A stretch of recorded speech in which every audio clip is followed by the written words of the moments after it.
Presidente da República, usamos horta, o governo no deputado Sira e o parlamento, la bele lá com tempo, debate com a alteração do Código Penal, ato criminaliza defamação. Decliu acelera projeto Sira, onde cria emprego. Presidente da República, usamos horta, jornalista e Hotel Timor, quarta nedehan, decliu acelera investimento projeto Sira, cria emprego ne. La liga preocupa com a alteração do Código Penal, ato criminaliza defamação. La Lega preocupa fare criminalização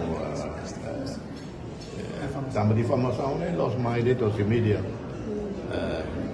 mais você vê políticos que recolhem todos em parlamento, então políticos que recolhem acusação incluindo contra o primeiro-ministro, contra o presidente, né? Difamação mas vestir aí a imunidade. Agora, jornalista ou antira, a querem botar uma, né, la velha imunidade. Decliu la lei que preocupa, né? Então, halo Timor na fato nessa liberdade imprensa, 100%. Presidente Haktuir Tangkatak, hatuntia lei nebe limite liberdade imprensa para Timor continua sa exemplo di akba mundo. Tambah jovem sira iha tempo luta mate barak ba liberdade.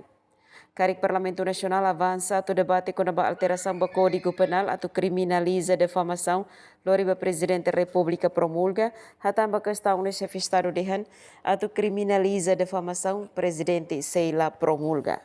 Emerenciana Pinto, STL News.